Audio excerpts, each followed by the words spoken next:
who's searching for answers into your very existence and the universe you live in.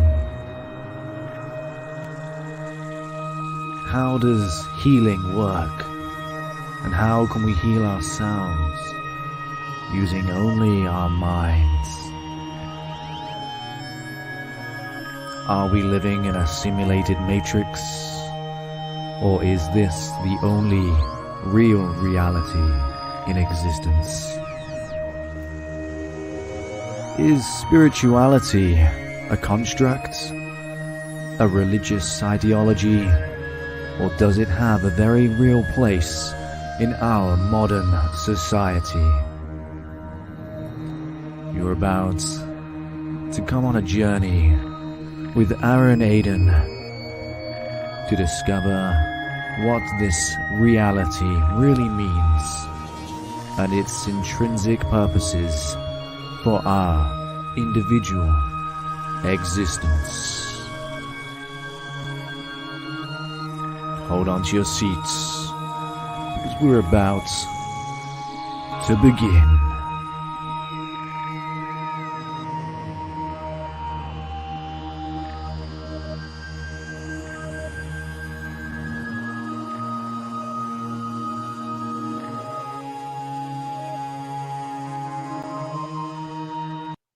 Good evening, everyone. Welcome to In Conversation with me, Aaron. Today, we are going to be talking a little bit about self-healing and how we all have this ability to heal ourselves. We've been taught for centuries that, or hundreds of years, we need to have medicine in order to heal ourselves. And now modern science, as we so call it, is actually proving that to heal the body, we can actually just heal the mind and heal ourselves on a more conscious level, as opposed to a physical level by, just treating the mind. And as many people will know, if you've ever suffered from depression and been put onto antidepressants, you will have noticed most likely that you may not be depressed necessarily, but you won't be happy either. There's still an element of you that feels like there's something missing, there's something not quite right, or that you may feel a little bit numb. Maybe you don't feel anything after going on antidepressants or even antipsychotics. And the reason for this is because we're treating the physical body, we're treating the brain, but we're not treating the mind. We're treating the mechanical body. And medicine is based on the mechanical model of the body, of the organism. Whereas in actual fact, the living body, as we now know, is a makeup of electromagnetic frequencies. And science and physics is now also proving that everything in existence is actually just energy. If you take it right down to the particle, what is a particle made of? What is an atom made of?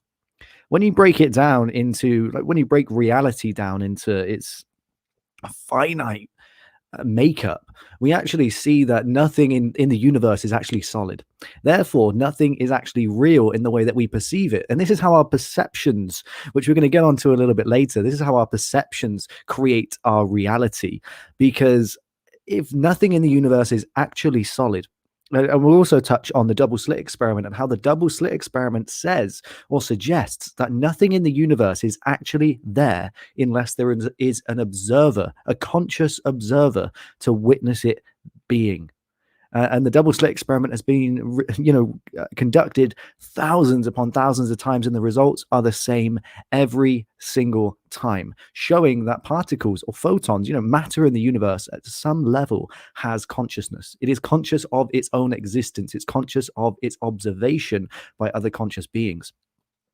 And we can use this concept, and we'll touch on that a little bit more in a few minutes, but how we can use this to heal ourselves. Again, if nothing in the universe is actually solid as we see it, so this microphone that I'm talking into now is just a cluster of energy that decided to cluster in such a way that it formed the material that it's made of. The device that you're watching or listening to this now, again, is a cluster of energy that clustered in such a way and came together in such a way that it was able to become solid matter in our reality, how we perceive it. And to if you're in a different dimension, again, this may be the non-material matter, this form or makeup of energy in another dimension to other dimensional beings. This may well be a flow of energy. It may not be solid at all because you're in a different dimension. Therefore, your makeup energetically is different. And when we start to look at the universe in this way, we can see that if we have an illness in the body, what is that illness? The illness is a cluster of energy that is creating an imbalance within the body. And the emotion code tells us just this. And the biggest killer or the biggest cause of disease or cancer, what is it? Stress. Now, if stress causes disease, what does this tell us? Stress is a thought energy. It's also a buildup of chemicals in the body, but let's ignore the chemicals because chemicals, again, is a makeup of energy that clusters in such a way that creates chemicals. So let's take this down into the atomic level, the subatomic level. Let's look at particles at their finite being. What is a particle? Cluster of energy, as we say. So if stress can cause diseases, what this is saying is that if you have enough stress, you are gathering enough of this energy that it then becomes too much for the mind to hold. So it physicalizes itself within the body. And again, the emotion code and the body code tells us exactly this, that emotions, when not felt or when felt too much, therefore trauma, can create a physical aspect within the body. So we can actually overcome diseases and illnesses by treating trapped emotions via the emotion code and the body code. And there have been people, and if you read the emotion code by Dr. Bradley Nelson, you will read stories of patients who have come in with fibromyalgia. They've come in with severe chronic pains that no doctor has been able to get rid of. They've had tests, they've had bloods, they've been on medication, they've had treatments. Nothing has treated the pain. It may have eased the symptoms, but it has not taken away the root cause of the problem. So you then use the emotion code and you release this trapped emotion, which is essentially just a ball of energy that has become lodged in a certain place in the body. Now, when you release this trapped emotion, suddenly you're no longer treating the symptoms. We don't treat the cause, we treat the symptoms. You have pain in your leg, you take a painkiller until you don't feel the pain anymore. You don't feel the pain, so you say, oh, my problem's gone. But the root cause is still there. So your headache will come back. As soon as that painkiller wears off, you need another one because the pain is still there. It's just been masked with the painkillers. So the emotion code releases this trapped ball of energy within the body. And all of a sudden, your pain goes away because you treated the cause. And that pain then won't come back unless you have another trapped emotion that's causing a similar thing. So then we can work through the body and release all these trapped emotions that are actually caused by physical, mental, or emotional trauma all through our lives. And it's miraculous when you start to look into the emotion code and the body code and how energy can become locked within the body simply because it was too powerful to, ignore it, or we just didn't allow ourselves to feel it. And again, if you try to avoid your emotions and you press them down, you say, I'm not ready to handle that emotion. I'm not ready to handle that stress. I'm not going to think about that. I'm going to ignore that. You begin to feel that it all gets pressed and suppressed. This is the term, suppressed. You're pushing it down and down and down and down. And what happens when you push all this energy together? You're compressing the energy into a ball. And this compressed energy gets stuck within the body. It can't flow. Energy should be allowed to flow, as everything in the universe. We may see everything as physical, like what I'm speaking into now. You will see it as physical, but it's still a flow of energy within the cosmic field of energetic flow. And in Chinese philosophy, this is called the Tao. In Hinduism, this is called prana, the ultimate energy of the universe. And the Hindu god Brahma is the creator god, and everything in the universe is made of a Brahman. Now, Brahman is manifest and unmanifest energy. It is both formless and with form. It is everything and nothing at the same time. And when you start looking into Hindu philosophies and ancient Chinese philosophies like Taoism, you really start to see that everything is energy. And you'll see in the Eastern world, you look at China, you look at how long people live in China. Typically, you look at how long people live in Japan, and these are two nations that have for thousands of years used energetic healing techniques. The Chinese use very ancient healing techniques using purely energy or qi. In Japan, they use Reiki. Japan gave the world Reiki, and Reiki has been used to treat countless illnesses, pains, ailments throughout history. So we start to see the ancient world has these energetic healing techniques that don't just treat the physical body, they treat the energetic body. And for many years, science has said, well, it's just a mechanical body, it's a physical body, it lives, it dies, it functions in this way. Whereas now physics is saying, actually, no, the body is not mechanical. The body is not physical. It is energetic. It has electromagnetic frequencies that are pulsing here, there, and everywhere. And this is where the scare with things like 5G radiation, a couple, not too long ago, and this is because blasting radiation at electromagnetic fields, it has an effect. Of course it does. We're an electromagnetic field emitting these frequencies. And when we start to receive all of and this is why technology is causing diseases and illnesses, because we are blasting radiation and radio frequencies and electromagnetic frequencies directly at the human field. The electromagnetic field is being distorted by the electromagnetic frequencies of modern technology in the modern world. And if you live in a city, your life expectancy is a lot lower than somebody who lives in the middle of the countryside, purely because you're exposed to more radiation. So the way to initiate self-healing, true inner healing, there's many aspects to it. It's not as simple as just focusing on yourself in energy. Although Tesla did say, if you want to understand the secrets to the universe, think in terms of vibration, frequency, and energy. Okay, so think of the entire universe as just frequency and vibrations, and you will really start to see there is more to the universe than I can see. I can't quite see everything in the universe. And again, that's because we're bound within this existence. We are physical beings that want to see a physical universe to make sense of it. We can't make sense of an immaterial or energetic universe. So this is why we have to use science to try and prove or disprove things, because we have to know what's what. Whereas the ancient world, they said, well, we don't have to prove it because we know, we believe it. And this is where you start to get into a very different mindset. And this is the thing: our perceptions do create our reality, and this is exactly how. If you perceive diseases as a physical thing that will kill you, that you have to have medication to cure, suddenly you are, because your body is in control of this. Your body creates diseases. Again, stress is created within the body. Stress can cause a tumor, and all that is, again, you have all this stress in your mind, and it gets compressed, and suddenly that stress turns into a solid ball of energy that then gets transferred to the physical body and gets turned into a tumor, which can then spread throughout the body. And again, trapped emotions can be released to ease this, or even to potentially, and it's not been proven, it's just a theory that potentially trapped emotions could be a potential trigger for things like cancer. So actually the emotion code, and there was a patient, Dr. Bradley Nelson says in his book, there was a lady who came to him with immense pains, and he released a trapped emotion that, funny enough, was in her left breast. So there was a trapped emotion lodged in her left breast. And when he released it, all of her problems kind of eased off. And she said, well, that's strange, because X amount of years ago, I had, you know, I had to have it removed. I had breast cancer, and it was in her left breast. She had breast cancer in her left breast that had to be removed, and it's the same place that the trapped emotion was released from. So Bradley Nelson then said, well, it's not proven, and I can't say this for sure, but it could be possible. And I believe it is possible that trapped emotions could, releasing trapped emotions through the body code, the emotion code and the body code could treat cancer or even cure cancer. Because again, cancer is just a manifestation of stress or energy that has become compressed within the body. But when you start to look at the universe in this way and see it as energy, suddenly your reality begins to shift and begins to change. And this is where we start getting into the realm of the law of attraction and manifestation and creating things from nothing.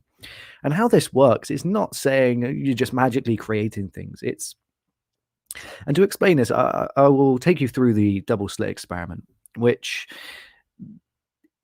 is an experiment where they fire photons through slits onto a backdrop.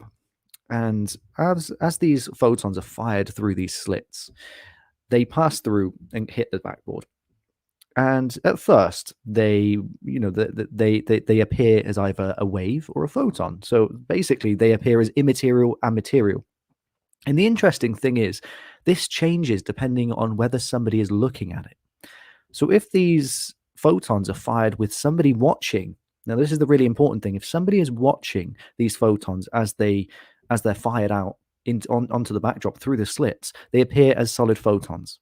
If there's nobody to observe it at the time they're being fired, they appear as waves. They don't appear, you get an interference pattern on the backdrop. Now, an interference pattern is literally a wave. So it means the photons are influencing each other. Same as if you drop a pebble into a stream and you drop two pebbles next to each other. So you drop one here and one here. Well, suddenly they're both going to create ripples that will interfere with one another. And you can try this at home. You can try this in a lake, in a pond, or even in your bathtub. You just drop something, in different places in the water, and you will see the interference pattern on the waves that are created from that the impact on the water. And this is the same interference pattern that we get on the backdrop when there is nobody watching, which says the photons aren't actually photons. They're not solid. They're not physical matter as we see it. And the interesting thing here is that if the photons are fired out with nobody watching, they're allowed to pass through the slit and then somebody watches. They, again, even though when they were fired out through the gun, nobody was watching, so they should appear as waves. But actually, after they've passed through the slit, they then appear as photons. So they know that they're being watched. And this goes vice versa. If somebody is watching at the beginning, they appear as photons, or they should be photons. And if the observer is then removed, they appear as waves. So they know if they're going to be watched or not in the future and the past. And science is also saying that time is not linear, and all time affects all time all the time. Time is a human construct, and it is very possible that time can influence all time at all time at all time. So we have all these, science is really beginning to dive into this, what was once known as philosophy or spirituality. And science is really beginning to prove or suggest proof or evidence to these things. And when you start to think of the world in this way, you suddenly start to make sense of things like, oh, the law of attraction, oh, manifestation, because your brain doesn't know the difference between what you're physically seeing and images that you create in your mind. So if you create an image in your mind and you create it every single day, and it's not just about creating it, believing that it's real. Because if you're looking at your device right now, you're hearing it, you believe that you're actually hearing it now. You believe that it's actually there. You believe that it's physical in your reality. And this is the mistake that a lot of people make when they're trying to manifest, because they'll visualize it, but they don't believe it. They'll say, "Oh, well, it's going to happen one day," which says it isn't here yet, which means it's constantly always going to be in the future. And if you're always seeing it in the future, and also, if you're not believing that it's actually going to happen, you go, "Oh, well, I hope it happens. Oh, maybe it'll happen. Oh, it could happen." Suddenly, you're casting doubt, because you wouldn't look at, your say a friend and say, "Well, I think my friend might be stood in front of me, but they might not be." When you can actually see them and you can touch them, you can actually touch them. You can reach your hand out and there's somebody there. So you're not doubting it. And this is what creates your reality, is the belief. It's not just seeing it, it's also having the belief that what you're seeing is real. And this is potentially suggesting into the realms of mental illnesses as well, because again, that is perceptions of reality and what they're seeing. And to one person, one thing that's real to one person is completely you know crazy to another person and really not real and impossible.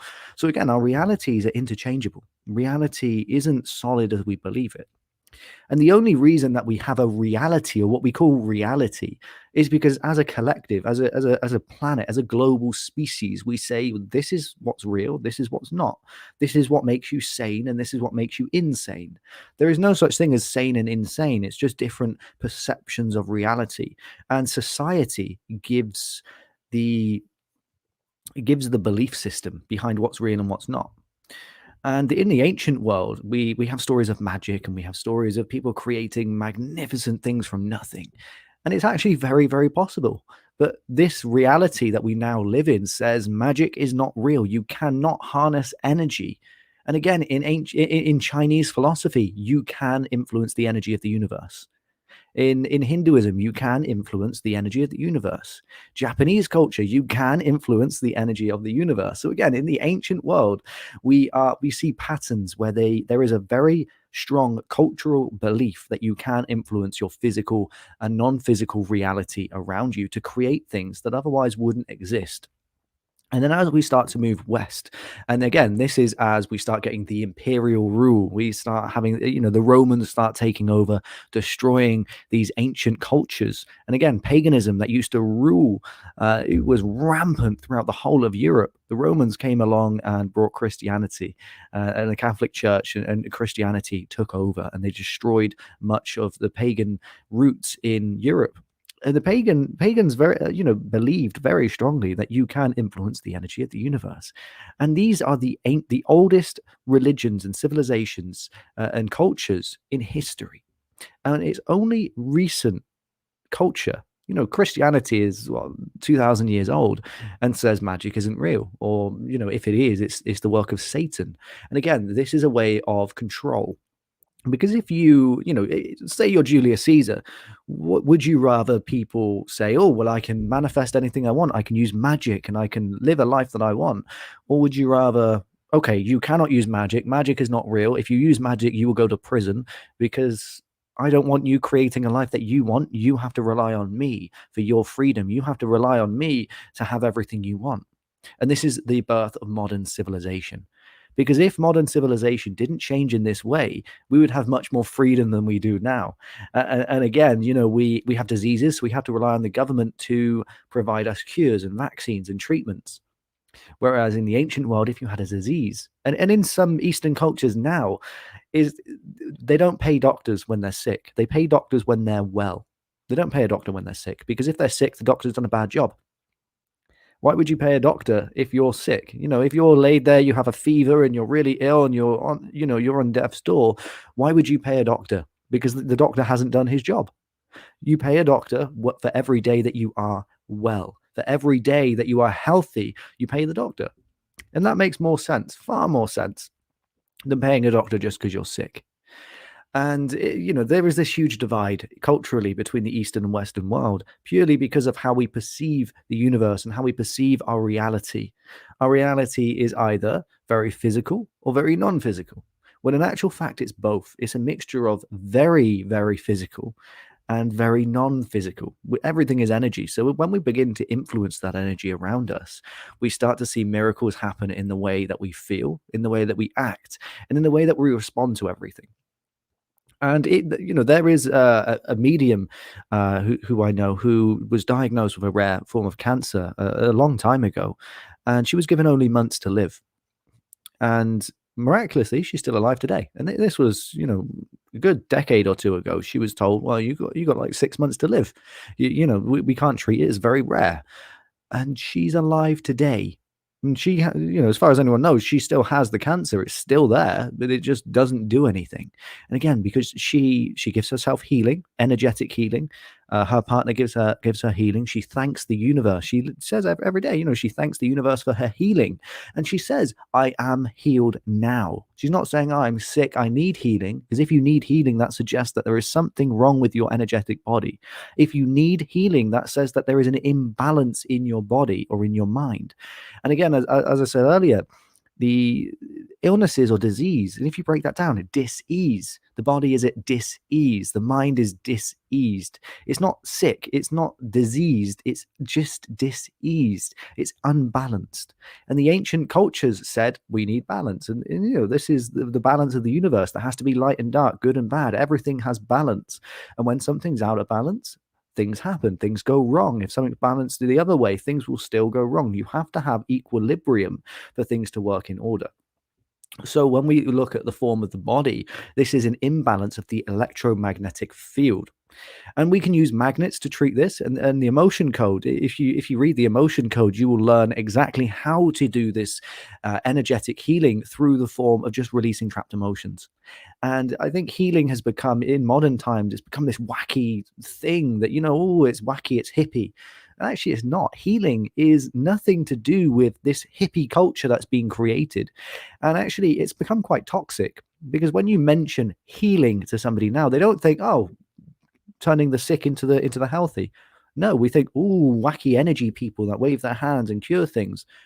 That's just, again, society's perception, and that's been created because if you allow the society to say, "Okay, I can heal myself. I don't need to go to the hospital and go for radiotherapy. I can treat my body with my energy. I can use my energy. I can manipulate the energy of my body and the universe around me to treat this imbalance. I can use the emotion code and I can release these trapped emotions that are causing me ailments and imbalances in my body." Suddenly the government and society and those in power don't have any control over you when you're sick. So we can really see how the modern world is almost making us comply and saying, well, if you're ill, you need to have this medication. And again, a lot of medication actually makes you more sick. And we have many things that we can use to treat the body, and this is in forms of herbal medicines that modern society says, oh, herbal medicine doesn't do any good. But why wouldn't herbal medicine do any good? Because we are human. We are animals. We are creatures of nature. We are creatures of the earth. Yet science says you have to have artificially synthesized medication that was created in a lab, not from nature. They're not taking it from plants or trees or anything. They're synthesizing this stuff in laboratories from using science, as they call it. They're like, oh, it's a revelation in science. Again, all medication does is suppress the symptoms. It treats the symptoms, not the cause. And one day, perhaps we will get to this. But the fact is, right now, the emotion code is exploding around the world. There are emotion code and body code practitioners all around the globe, and it is growing very fast. The Inside Out Institute is an institution full of healers that use the emotion and body code. And we are seeing transformations all around the globe in the way that people are responding to their illnesses or their ailments, and actually overcoming diseases and illnesses through the emotion code and through energetic healing. And this is something that needs to be normalized because society has this perception, once again, that healing, if you are a healer, you are this wiki, you're like, ooh, out there kind of, you're this hippie culture, you wave your hands and you throw stones and all, whatever society believes that healers are. Whereas in actual fact, all a healer is somebody who can transmute imbalances into balances, can rebalance the energetic field of the body. This is how you can do this through magnets because you are an electromagnetic being. You are made of electromagnetic energy. Therefore, if your electromagnetic field is imbalanced, and we can look at the planets for this. Ooh, we can look at the Earth for this, and if the electromagnetic field of the planet Earth, of Gaia, became unbalanced, what would we see? We would suddenly see changes in our climate, changes in the global temperatures. We would see mass changes all around the globe purely by causing an imbalance in the electromagnetic field of the Earth. And the human body is no different. Every single living creature in the universe, even down to the finest particle, is made of an electromagnetic field. Everything in the universe is made of an electromagnetic field or electromagnetic energy. This is what creates our physical reality. Therefore, the only thing that causes illness, truly in its most basic form, is an imbalance of this energy. So, by rebalancing this, we can then cure these diseases or these illnesses. But it's not as simple as just treating the electromagnetic field, because we also have to release any trapped energy from within this field, because once it's there, it's stuck, it's within your electromagnetic field. So we then have to cast this trapped energy out. And this is what the emotion code and the body code does, is release this trapped energy from the physical body and from the energetic body. And Reiki healing and an ancient Chinese healing, all forms of energetic healing. This is what they do: is they soothe, they release this trapped energy from the body. And this is truly the future of all healing, of all medicine. And it's really a magical place to be. It's a magical time to be alive when you really get into this. But we've spoken about the physical body, but what about the mind? And it's miraculous when you look at the stories of near death experiences. So many people around the world, millions of people have claimed, I say claimed, they have actually died. Clinically, they were dead. And doctors say to them, okay, your brain stopped working. And there is a series on Netflix called Surviving Death, which gives you a first hand account of a handful of people who died. They were clinically dead, and there was one lady on there who she was dead for about an hour. Her brain was gone. Her brain wasn't functioning. It was completely dead. But she had a conscious experience, and doctors couldn't understand this. And there was a lady who had brain surgery, and she was conscious. Her brain was gone. There was no function in her brain at all. She was dead. As far as anyone was concerned, she was dead. Yet she had a conscious experience. And when she woke up, she described what tools the surgeons were using to operate on her. There was no way she could have known that. She described everything as if she was stood in the room with them, but she was dead. Now, this literally says consciousness is not bound by the human body. Consciousness is not bound by the physical existence. Physical reality does not determine consciousness. And even particles are conscious. And the double slit experiment says this, that cells, consciousness, it's all aware of itself. And the human body, the cells within the human body, again, I'll speak on this in a few minutes. Cells inside the human body are conscious of their environment. And we'll get into this in a few moments. So if consciousness isn't created or bound by the body, then this says that even if we treat the body, because the mind, the actual mind is created by the body, because the mind is affected by the chemicals and hormones of the physical brain, yet consciousness is not bound by so who we are isn't what we're in. What you feel now, if you look at yourself and if you feel yourself, touch yourself, feel yourself, and even think inside of your mind right now, that's not you. You are a conscious. Your physical body, or who you are in this life, is a consequence of your experience. And again, if you have had a really bad experience of something, you're going to be fearful of that. Therefore, you may become a shy, or you may become a recluse. You may become, you become certain things because of your experiences, but that's not who you are, because you can undo those things and become a different person. That says that who you are isn't bound by even your experiences, because you are not in here. You're not in your mind. Your mind is a consequence of you. You are the thing that gives life to your physical body, to your mind, to your brain, to everything that goes on. Your consciousness is the thing that's experiencing all of this. And how you experience it is determined by how your mind perceives everything. This is how your perception creates reality. And you can change this by changing your conscious thoughts, by changing how you choose to perceive things. Again, if your house burnt down tomorrow, are you going to perceive it as bad because you've lost everything, or really good because you now have the opportunity to start a brand new life in a new way? And again, this creates your perception of reality, because you perceive something as negative or positive. Everything in the universe is positive. Everything happens for a reason.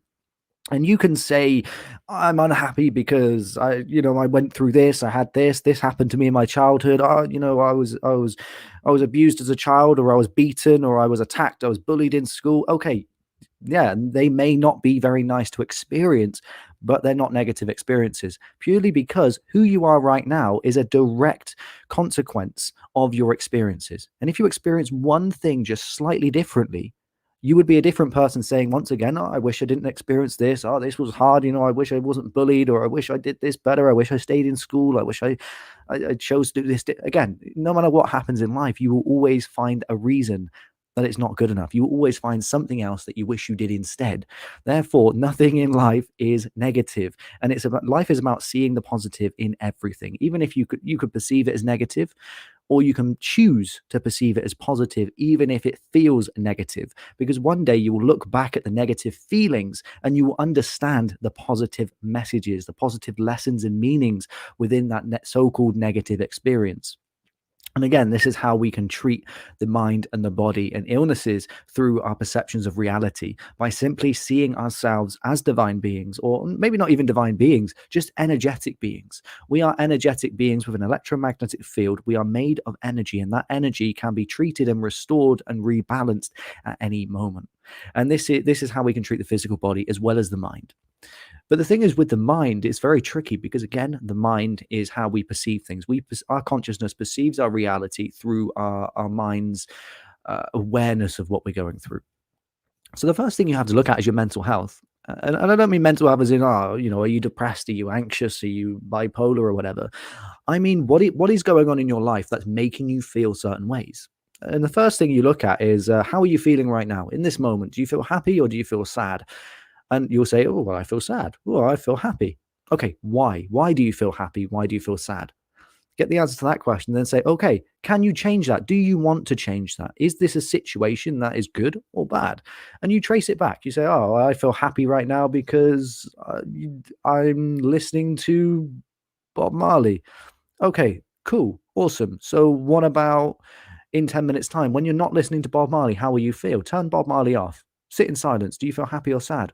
Oh, I don't really feel anything. Oh, well, why don't you feel happy now? Ah, because it's silent and I'm in my head. Why does that make you feel unhappy? Oh, because I'm scared of what might come up. I don't want to think. Well, okay, why don't you want to think? And again, it's a question of why? And this is how we can begin to look at our mental health, is question everything. Okay, trust everything, but question everything at the same time. Okay, and because if we don't question everything we're doing in our life, we'll become used to it.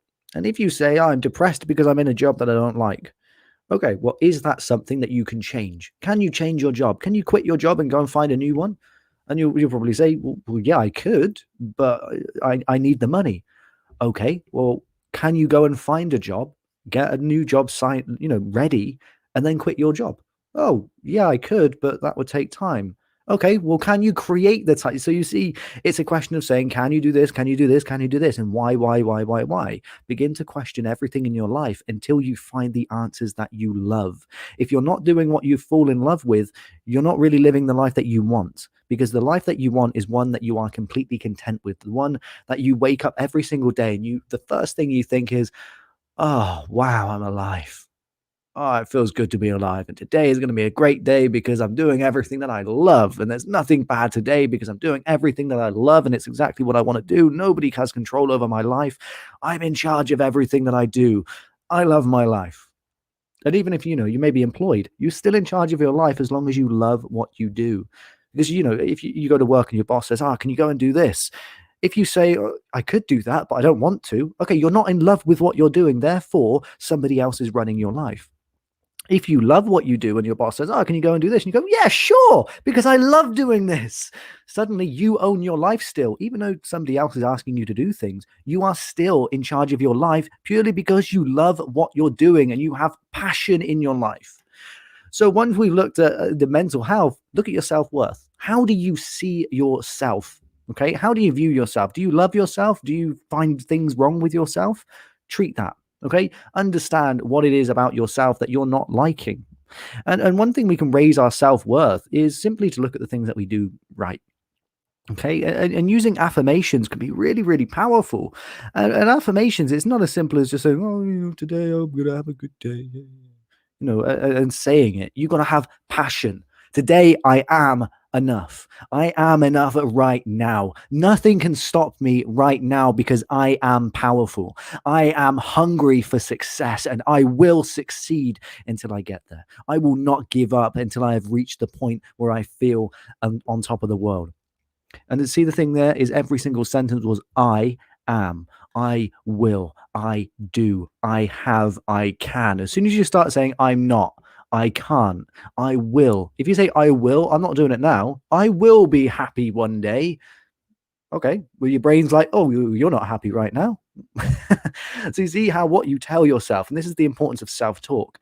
What you tell yourself is what creates your reality. If you tell yourself you are ugly, if you tell yourself you are fat, if you tell yourself you don't like yourself, if you tell yourself that you're a horrible person, if you tell yourself you're unhappy, you're depressed, or whatever, you will become that. You will experience that.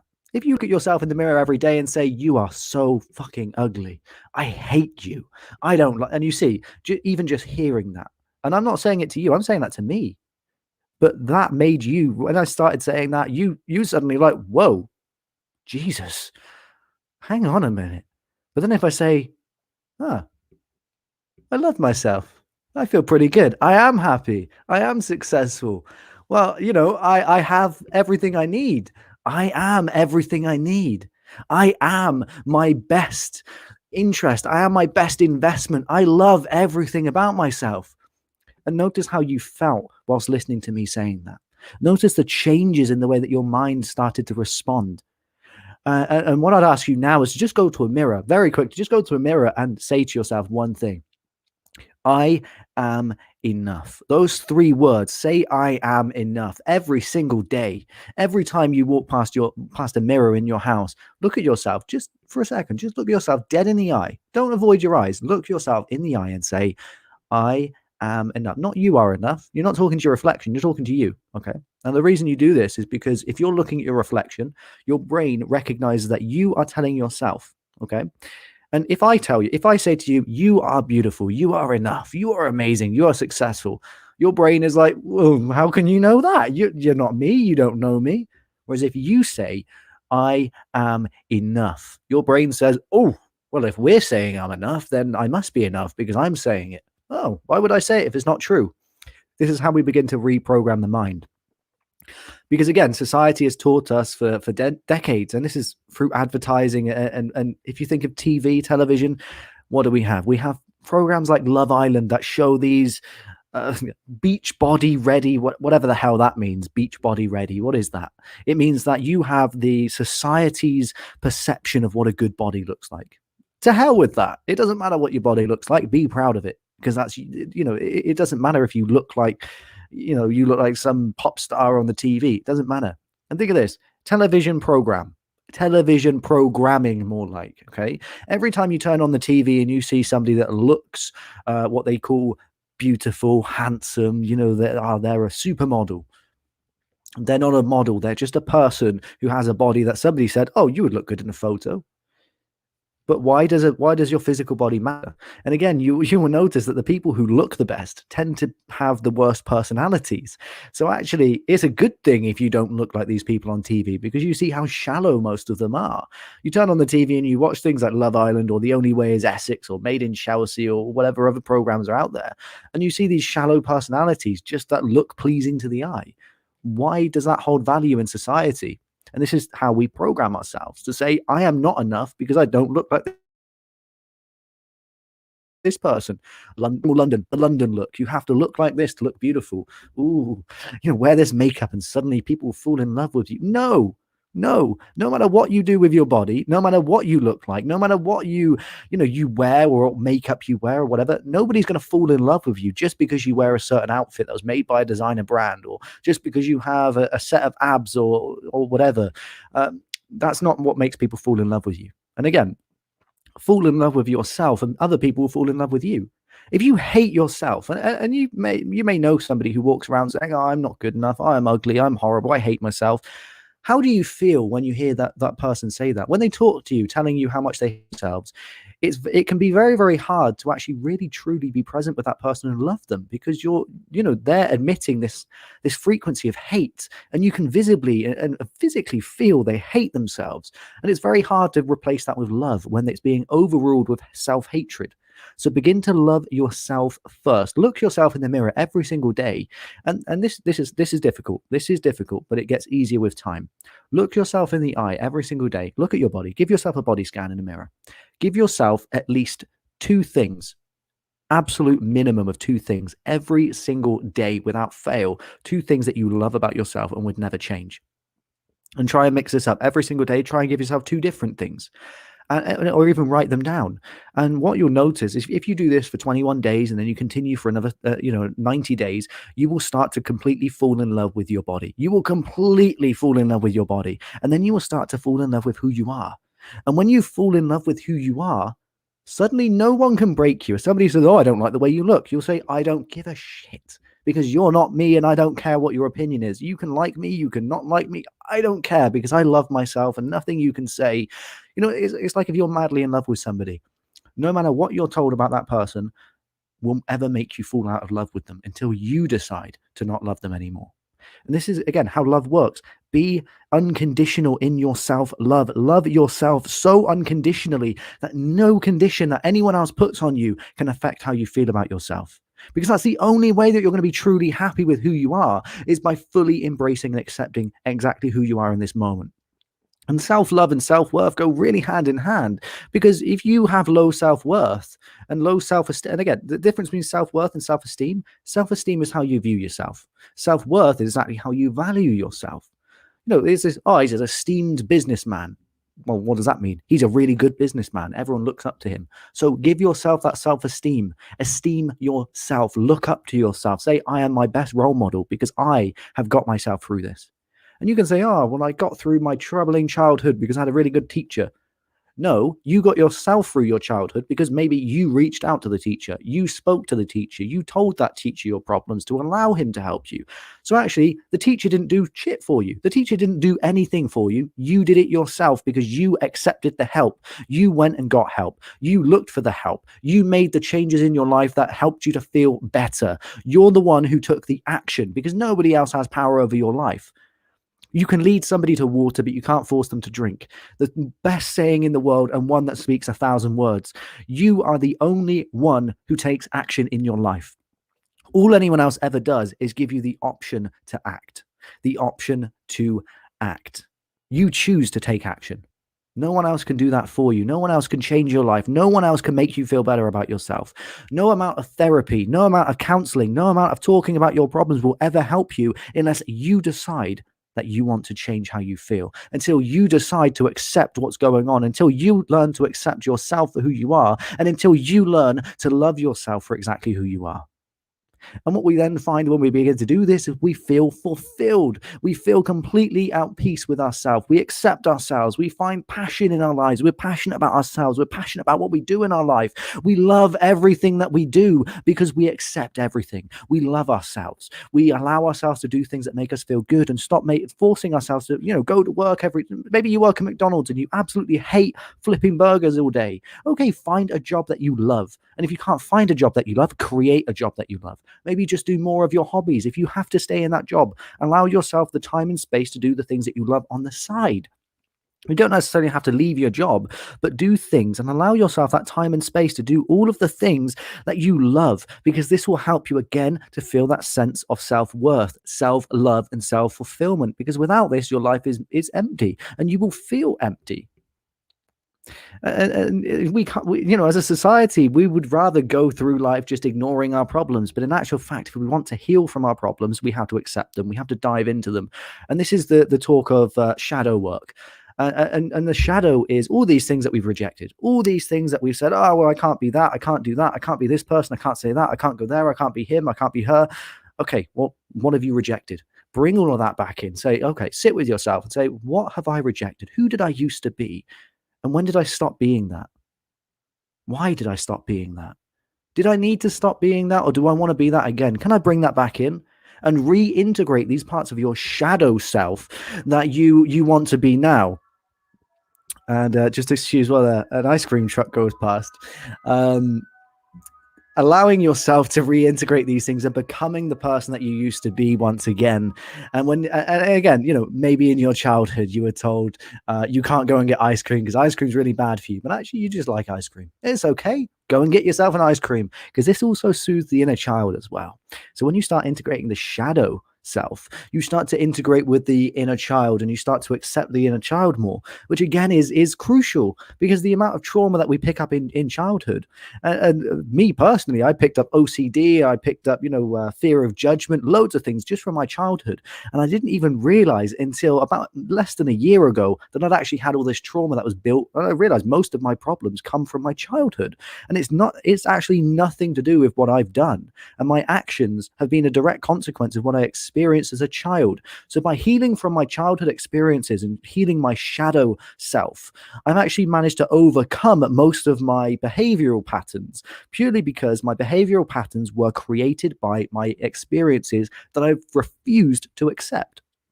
So this just shows that acceptance of who you are, acceptance of what, if you say, oh, well, I can never hold down a relationship because I always, I get a few months into it and I get bored and then I start cheating and I start looking for love elsewhere. Okay, so what part of your life were you made to feel unloved? Because if you're in a relationship that, the person you're with loves you unconditionally and they give you so much love, but you still want more. So what happened in your life that made you feel, one, unworthy of love? Because if you're cheating in a loving relationship, you're unworthy of love. You feel like you do not deserve the love that that person gives. But also, you want more love. There's never enough love. You want more because you've never had love, so you don't know how to just accept the love that's there, because you constantly want more and more and more. You want something else. You want something to replace what you've lost. You want something that's giving you something that you don't even know what you're looking for. You're just searching for something to fill this void. So by understanding what this void is, where is this void? Is this, something that happened in your childhood? Is this something that you had, happen in a previous relationship? What is it that's making you search for more love? What is it that's making you feel unworthy of receiving the love that is there right in front of you right now? And you can see how this directly influences how we feel and how we act. By healing from this feeling of, I'm not worth love, I'm unworthy of love. As soon as you start to accept that you are worthy of love, suddenly you will accept all of the love that's given to you, and you'll be able to reciprocate that. Because our ability to love others is the same as our ability to love ourselves, which is why self-love comes before anything else, because nobody can make you love you. You will never love yourself just because somebody says, I love you, you should love yourself. Oh, that's okay, I love myself now. No, it doesn't work like that. You have to love yourself first. You have to choose to love yourself. Otherwise, you never will. And you will always be unhappy. You will never be able to truly love somebody else unconditionally until you let go of the conditions that you put on yourself. Until you begin to love yourself completely and truly, unconditionally, you will always find condition to the love that you give, the love you receive, and the love you give yourself. And when we start to heal from, your mental health, we give ourselves self-worth. We allow ourselves to feel love for ourselves. And then we start to feel fulfilled in ourselves. This is when we start to find our passions. We find what we're truly passionate about, because we can't be passionate about anything unless we're passionate about ourselves. We can be interested in something else, we can love something else, we can want something else, but we can't truly be passionate and in the moment and present with it until we truly feel fulfilled in ourselves, until we find passion for ourselves. Because how can you be passionate about doing something if you're not passionate about being? If you say, oh well, I hate myself, but oh, I love it when I do this. But when you do that, that's giving yourself love. You're saying, I love myself enough to let myself do this because it makes me happy. So find passion in the fact that you are giving yourself love, because self-love is instinctually built into us. Think of it in this way: if you're in a fight with somebody, what happens if it's either you or them? One of you has to die. It's either you or them. The chances are you're going to fight to the death until you win, because you want to live. Now, the only reason you want to live is because you love yourself so unconditionally enough that you're willing to give somebody else's life to save yours. And again, maybe you wouldn't, but the chances are there is at least one part of you, and this is why you have to make that decision. It would be very, very difficult for you to sit there and say, "You kill me because I want you to live." The chances are your brain is going to say, "Do it, do it, do it. You need to live. We want to live." And the reason you want to live is because you love yourself so unconditionally deep down. Maybe you've forgotten it, but it's still there. It's been with you since birth. That unconditional love that is there for you has always been there, and it's never been lost. It's just been forgotten. And in spiritual philosophies, we say we're here to remember who we are. But it's not just that. We're here to remember how we truly feel about ourselves, because society has made us believe that we're not good enough. We're unhappy, we're depressed, we're stressed, we have to do things we don't like. We can't be happy unless somebody else makes us happy. We have to buy things to be happy. No. And I put a photo out on social media yesterday, and it was a mother and child, and the mother she was breastfeeding this child, and you could see she had no flesh on her at all. She was just, you would think that she was on death's door, and she is still, she's giving her child food for one, but the thing is, people who live in this way, and in the Western world, we would say, oh well, they're poor, they can't be happy because they have nothing. Well, here's the thing: people in those situations that have absolutely nothing, and it's the fact that every single day is a fight for their life. If they don't find food that day or clean water, they will die that day. These are people that find a reason to be happy. They are happy. You will go there and you'll see them smiling. You'll see the kids playing, even though they're hungry, they're thirsty, they're weak. They will find a reason to live. They will find a reason to fight every day. They will find a reason to do what they need to do. In the Western world, we have everything, and all we can see is the things that we don't have. We have everything we can ever need right in front of us. but we only ever see the things that we don't have, the things that we want, the things that we need. All you really need is food and water. Everything else, you can deal with it when it comes. All you need is food and water. Those are the two things you need in life. Okay? We have oxygen, it's abundant. We just need food and water to survive. Okay? And we see in the Western world that we're like, oh well, I need food, I need water, I need a really comfy mattress. I can't sleep on the floor. I hurt my back. I need a memory foam mattress. I need to spend £2,000 on a bed. Oh well, now I need to, I need to have a comfy chair to sit on. I got to spend £300 on a really comfy chair. Oh well, now I want. Oh, what do I want? What do I want? Oh, you see, we're saying, oh, what do I want? Well, that means you don't need it. If you have to think about what you want, and if you don't naturally want it, it means you don't need it. Because everything you need, your body will say, I need this. And then suddenly you need it. But if you don't need it, we only want things because we can have it. So coming out of this mindset is a way that we can heal ourselves. Because if you're placing your own happiness on, oh, I'll be happy when I have this car, I'll be happy when I have this job, I'll be happy when I do this, I'll be happy when I have that. The reality is you're never going to be happy because you're putting conditions on your own happiness. You're saying, I can only be happy and I will only be worthy of accepting happiness, or I will only be happy with something if I have this, if this happens, if this person does this, if this happens in this way, if I can get this. And unless you release yourself from that way of thought, unless you stop telling yourself that you will be happy if, you will be happy when, you are never going to actually experience true happiness. Because the only way that you can truly experience true happiness is by releasing expectation, is by releasing any kind of condition on yourself, on your own happiness, on your own way of being, on who you are, on who you want to be, on who you can be, what you can do. You have to release all condition and expectation in order for you to be happy. It's kind of, you can say, I'll be happy if I had £1,000,000 because then I could buy everything I need. But when you have that £1,000,000, you're still going to say, well, I want another £1,000,000. I've got £1,000,000 now. I don't need £1,000,000. I want £2,000,000. And then you get £2,000,000. I'll be happy when I have £5,000,000, and it'll go up and it'll go up and it'll go up. Oh, I'll be happy when I have a big house. So you get the big house. I'll be happy when I fill the house. So then you fill the house. Oh, I'll be happy when I have people in my house. So then you have people. You say, oh, I'll be happy when I have other people in my house. And you see it goes on and on and on and on and on. And you will never actually be happy. You will always just be saying, oh, I'll be happy if this happens. And I need this. Oh, no, now I need this. Oh, no, it's kind of like getting you get food. Say you get a piece of bread. Will you be happy with a piece of bread? No. You then want butter. And then you put butter on it. Oh, no, now I want something else on it. Oh, now I want pickle or whatever. Oh, now I want cheese. And you see, even the most basic things in the Western world, this ideology that we have to have stuff to be happy. We have to have more. The more stuff we have, the happier we will become. In actual fact, and this is where minimalism comes in, is the less stuff you have, the less condition you have in your life, which means you will be happy. You'll be happier with the less stuff that you have. If you release all this stuff, you have less stuff in your life, you will be happier. And the thing is, then you have more freedom. And if you have a really big house that takes a lot of maintenance and you have loads of stuff in it, one, you have to clean that house pretty good, or you're going to have to hire a cleaner. And then you bring in somebody else and you're saying, well, you clean my house because I don't want to do it. And again, so you see how this ripples. Our own selfish greed affects everyone else in our life. So if you're constantly wanting more things and more things and more things and more things, and again, that's influencing everyone else because somebody else will look at you and go, well, you have all this stuff, so you must be happy. Therefore, I have to have all this stuff too, and then I will be happy. And then they buy all the stuff, and then they suddenly realize I'm not happy anymore. But I've got loads of stuff. Why aren't I happy? And then they get depressed. And this is when people then start killing themselves because society forces them into this place where they believed that things would make them happy. And then they experience those things and they realize they're not happy. And then they believe that nothing will make them happy.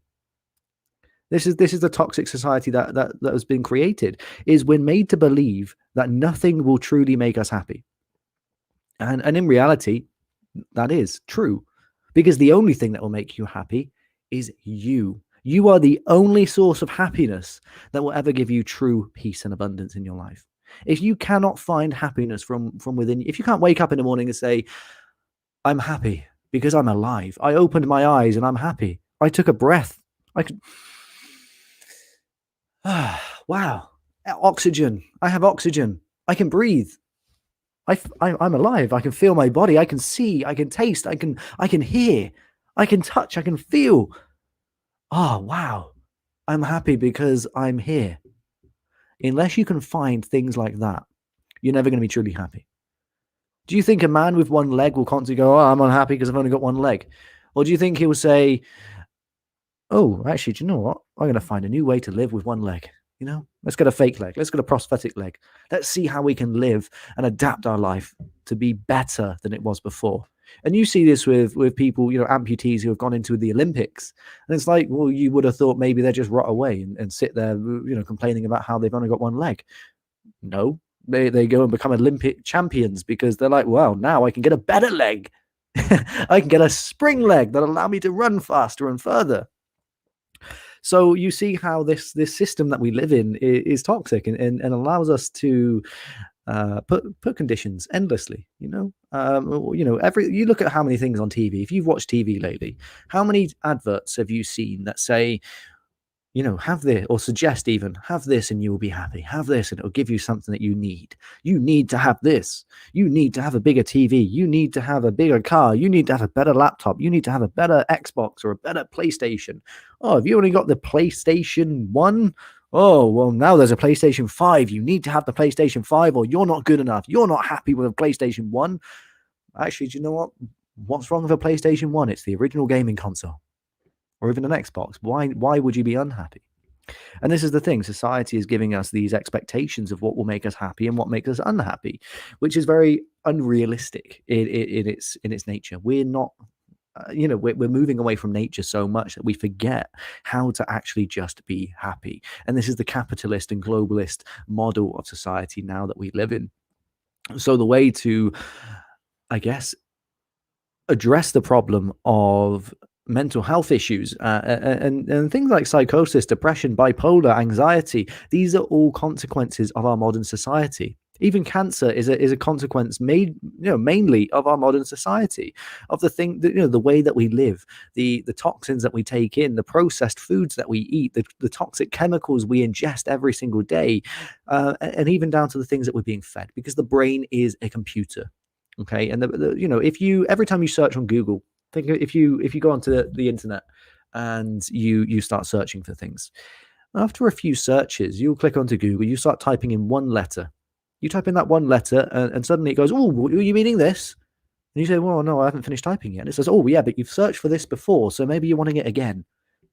You see, this is how the brain works. The brain says, "Oh, well, you would react normally, be anxious about this situation. Oh, so you must be anxious again because you felt anxious about this last time. So now you're in a public place. You must be anxious because last time you were in a public place that was similar to this, you were anxious. You became anxious. So now you have to react in the same way because that's how we did it last time." So you have to reprogram these learned behaviors because the brain is like this little child who's just always learning. The brain is never fully developed. And we say, the brain is fully developed when you're 25.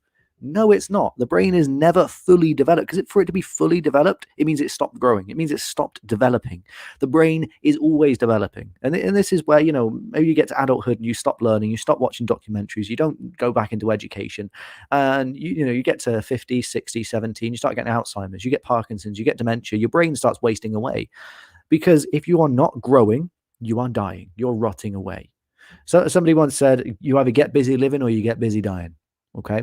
Get busy living or you get busy dying. And that's probably the truest thing you could think of. Unless you are living, unless you are growing, unless you are experiencing new things, unless you're going out there and allowing yourself to expand and grow, you are wasting away. You are dying.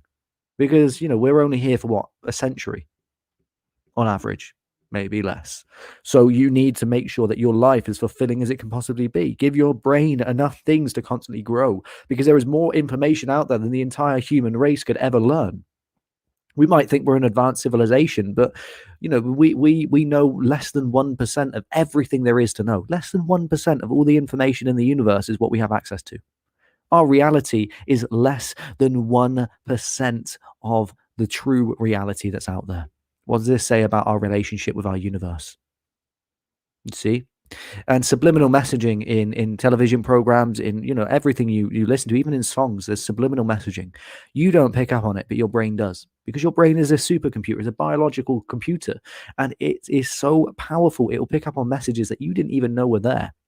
This is how you can remember things that you didn't even notice. You remember somebody saying something that you didn't even hear. You remember smelling something that you've never even acknowledged the smell of, but your brain remembers it.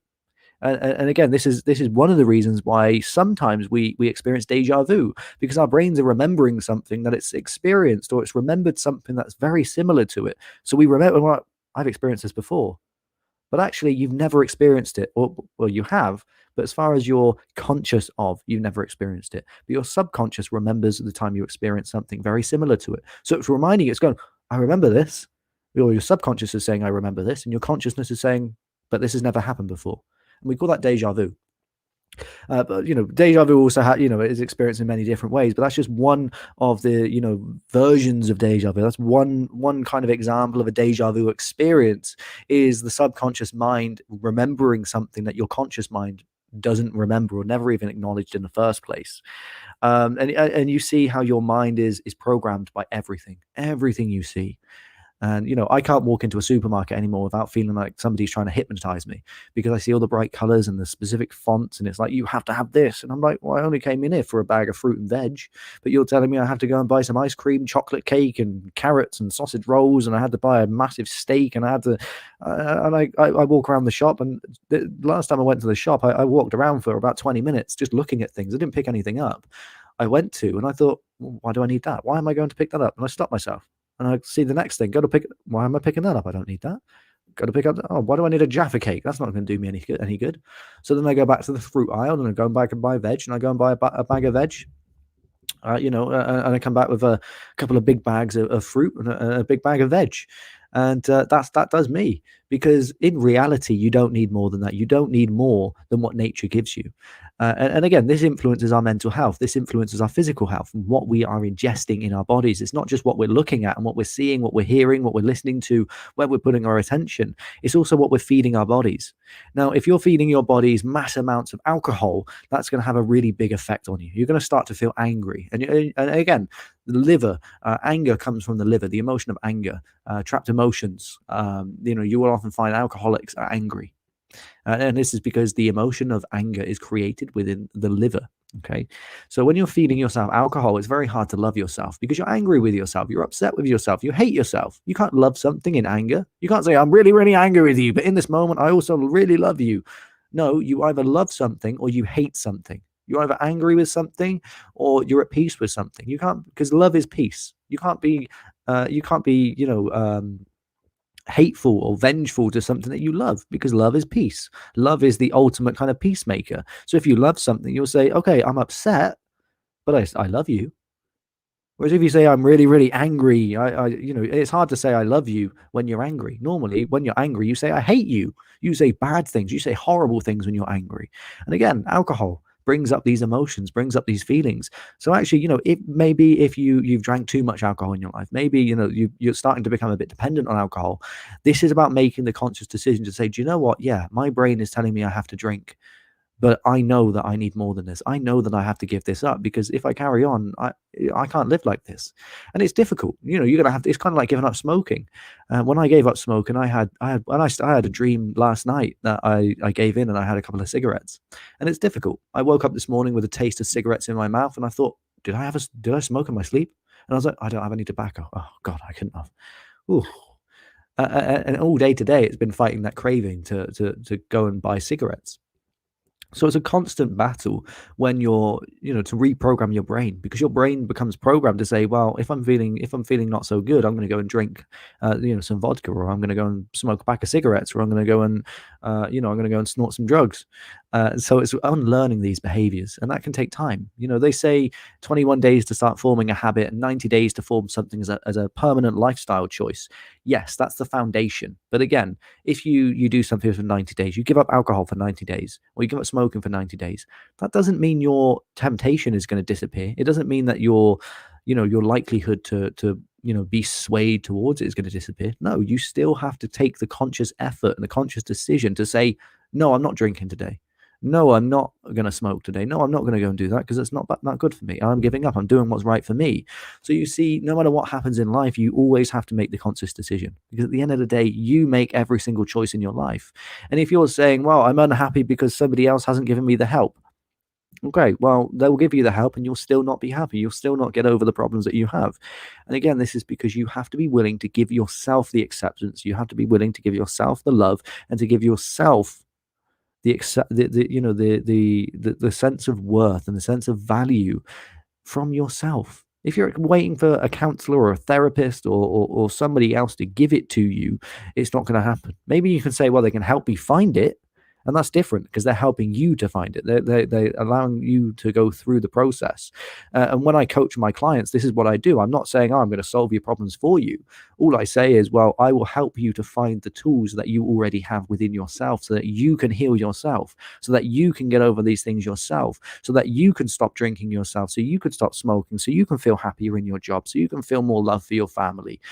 I will never claim to give somebody something that they're wanting because it's unrealistic.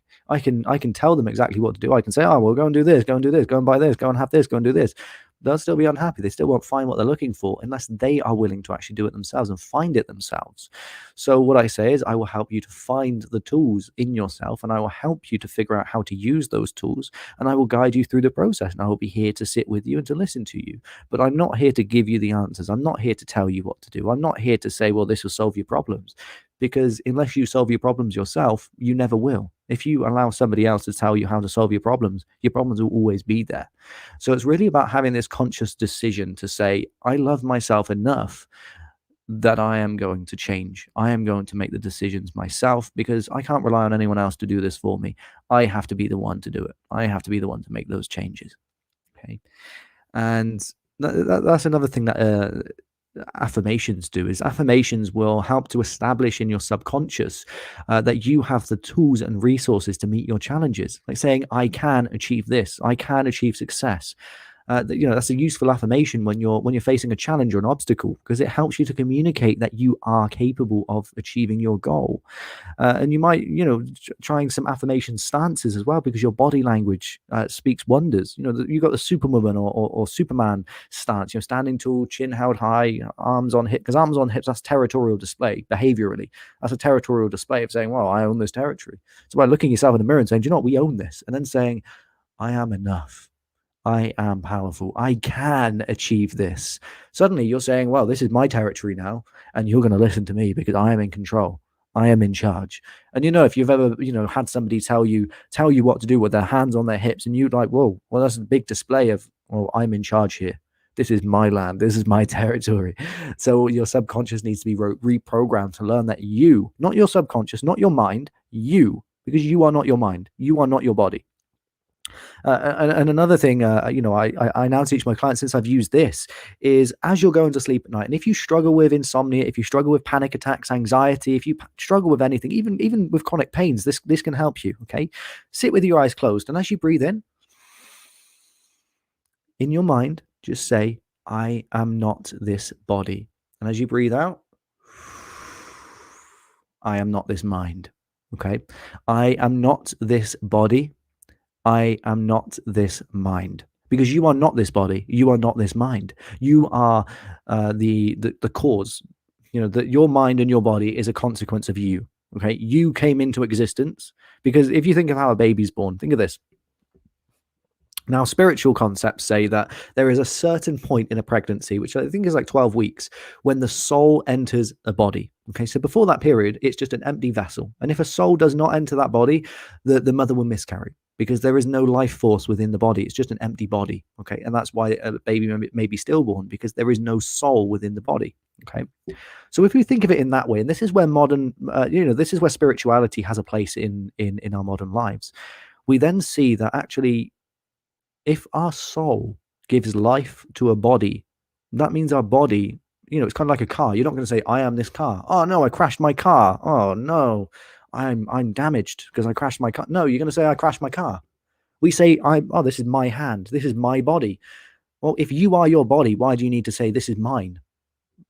If you are your body, if you are this, why do you need to specify, oh, that's my hand? Oh, this is my head. This is my face. This is my body. This is my nose. This is my lips, my facial hair, my tongue, my teeth, my. The reason we're saying that is because we know, on some level, we know that we are not our body. We are not our mind. And again, our mind is a consequence of our experience. And by learning to, and this is something that schools don't teach, system doesn't teach, and it should be taught from a young age that actually you control how you feel. Your emotions are controlled by you, and by tackling your emotions straight away, and allowing yourself to feel your emotions, overcome your emotions, understand your emotions rather than suppress them, um, you will feel better in yourself, because you are not your mind, you are not your body. Okay. And again, somebody can, and again, going into energy, but also going into how you are not your mind.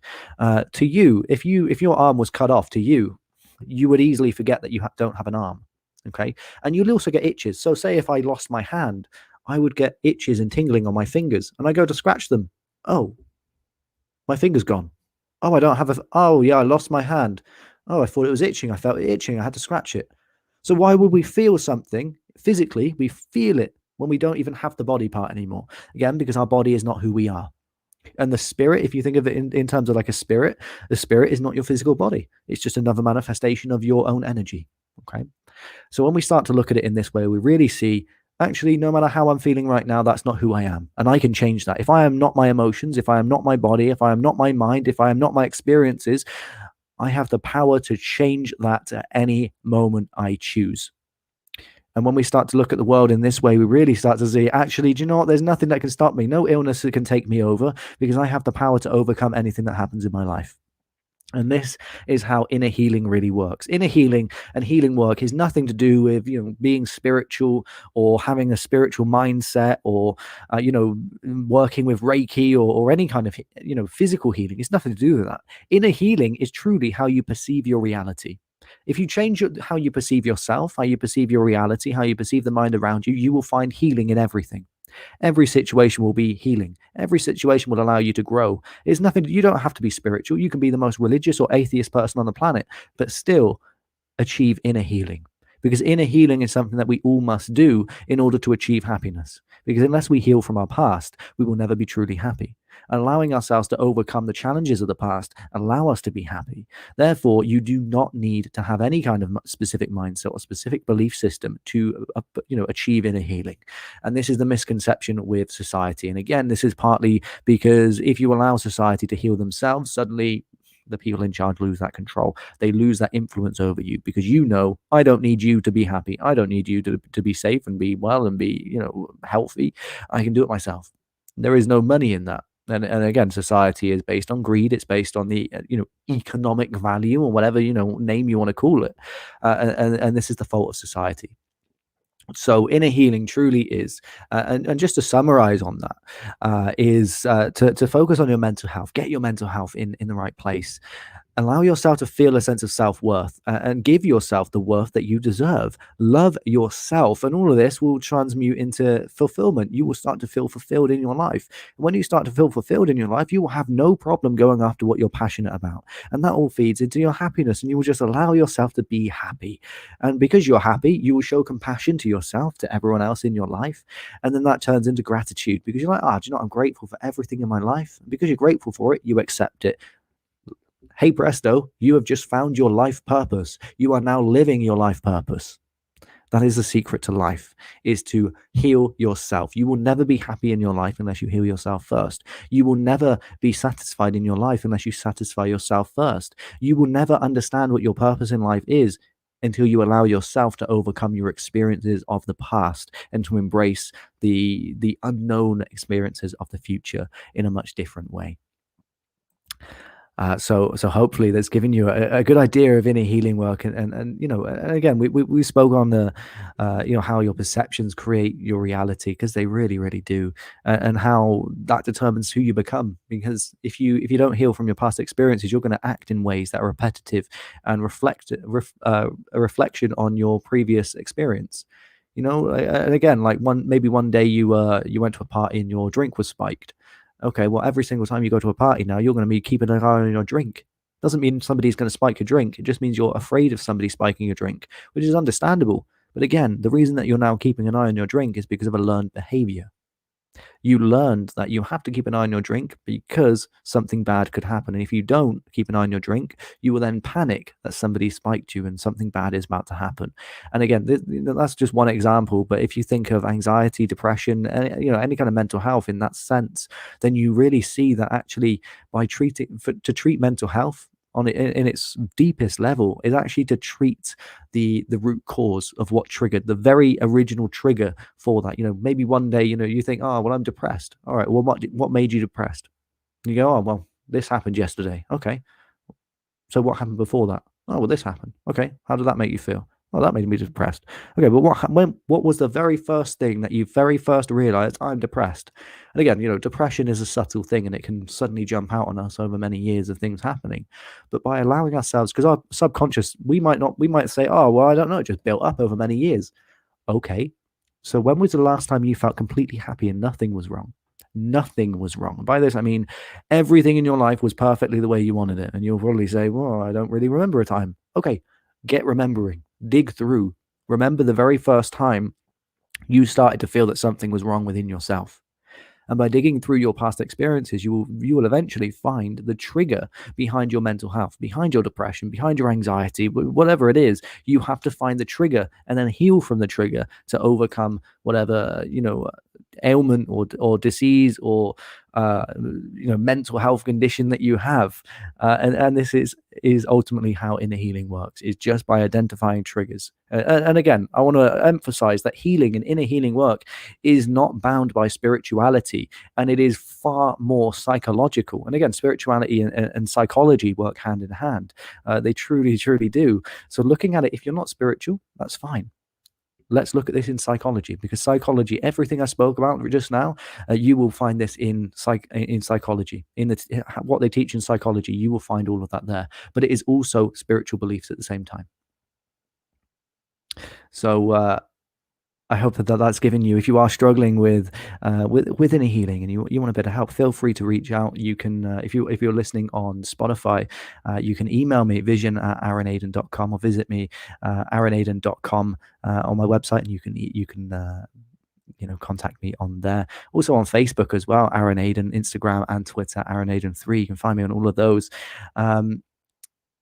And if you would like to, if you find value in this, if you enjoyed this, then maybe you want to be kind enough to send in a donation, which you can do at paypal.me/awaken together. Or you can become a patron of mine and receive access to my courses. You can get massive discounts on readings.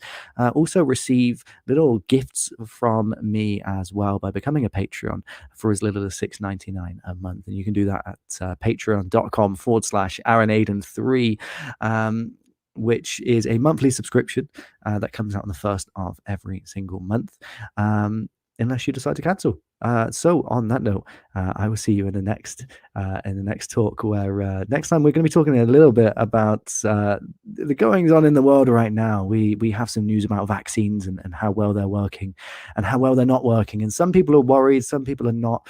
And looking into the presidency of Joe Biden and what Joe Biden is doing, what executive orders is he signing at the moment that is undoing the 4-year Trump administration policies in the United States. We're going to talk a little bit about that and how vaccines and how the Great Reset could all be tying into the American political system that is transferring to the rest of the Western world. But that's it from me in this episode. But I'll see you in the next episode of In Conversation with Aaron Ayden. But for tonight, that's it.